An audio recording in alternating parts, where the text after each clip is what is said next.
Letter 12. Good people may end up in hell, and arrogance can lead to downfall. Making money and being goal-oriented are important, and success comes to those who seek out or create opportunities. August 11, 1918. Dear John, today, on my way to play golf, I encountered a challenge that I have not met in a long time. A young man arrogant overtook my car in his fashionable Chevrolet. He provoked this old man's competitive nature, and in the end, he could only look at the back of my car. This made me very happy, just like when I defeated my opponent in the business.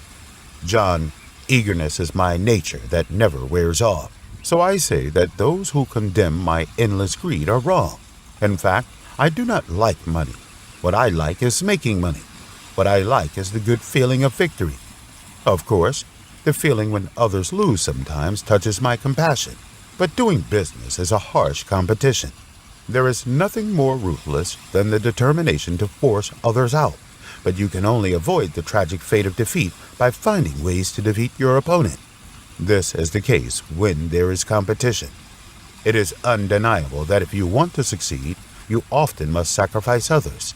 However, if you pursue victory and hope to win, you must resist the idea of sympathizing with others. You cannot just want to be a good person. You can't retain your strength. You can't evade or delay letting your opponent out. You know, hell is full of good people, and the pain of failure is part of the business war. We are all strangling our opponents. Without the determination to compete and fight to the end, we only have the qualifications to be losers. Frankly speaking, I do not like competition, but I try to compete. Whenever I encounter a strong opponent, the competitiveness in my heart will burn, and when it extinguishes, what I gain is victory and happiness. Mr. Potts once brought me this kind of pleasure, and he was great. The war with Mr. Potts was due to a mistake of mine, a mistake made out of kindness. In the 1870s, oil was concentrated in a small area in northwestern Pennsylvania. If an oil pipeline network has built there to connect all the oil wells, I only needed one valve to control the entire oil region, thus completely dominating the industry.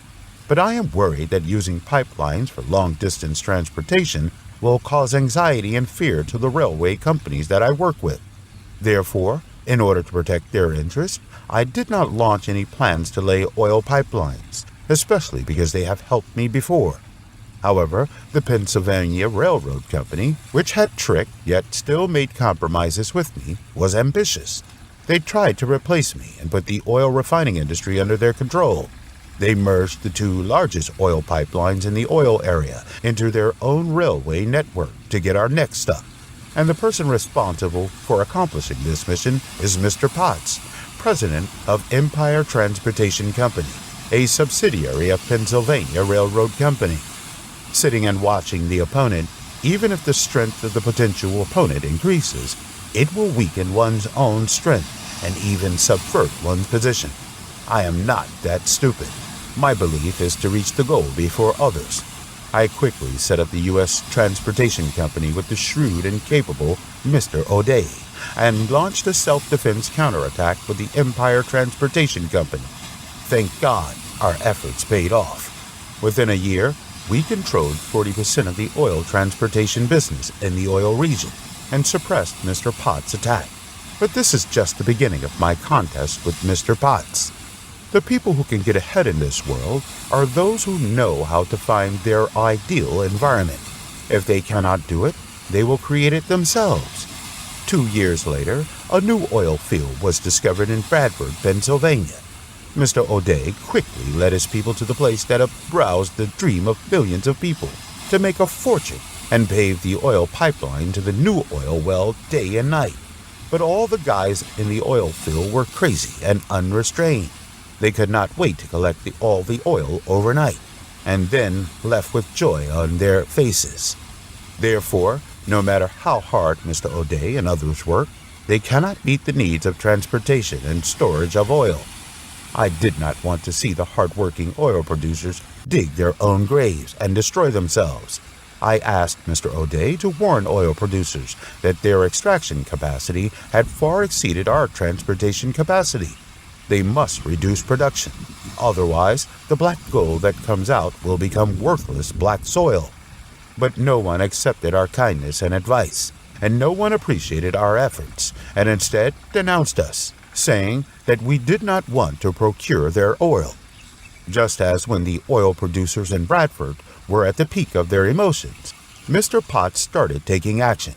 He first led a series of demonstrations at our oil refineries in New York, Philadelphia, and Pittsburgh to acquire our competitors' refineries. Then, he began to seize the site in Bradford and laid oil pipelines to transport Bradford's crude oil to his own refinery. I admire Mr. Potts's courage, and I was more than willing to accept the challenge he sought to shake my dominance in the oil refining industry. But I must drive him out of the oil refining industry.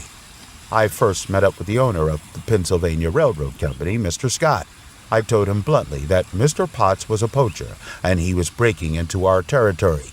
We must stop him. But Mr. Scott was very stubborn and determined to allow Potts' thieving to continue.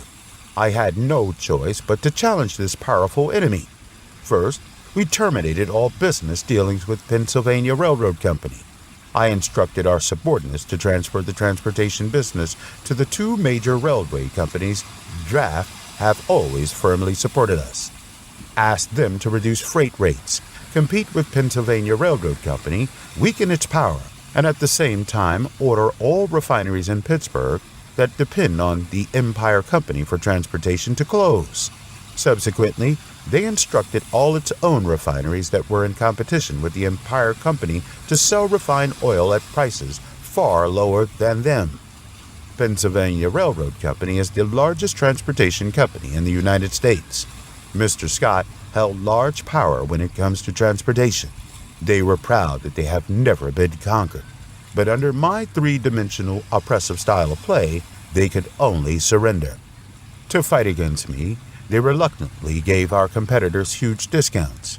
In other words, they paid others even when serving them. Then they resorted to an unpopular move, cutting employee and cutting wages. Scott and Potts did not expect that this would soon lead to punishment. In order to vent their dissatisfaction, the angry workers burned hundreds of tankers and locomotives in a fire, forcing them to ask the Wall Street Bank for an emergency loan. As a result, not only did the shareholders of Pennsylvania Railroad Company not get any dividends, but the stock price plummeted. As a result of their duel with me, their pockets were getting cleaner. Mr. Potts is indeed a soldier. In the smoke of life and death, he has spelt out the rank of colonel.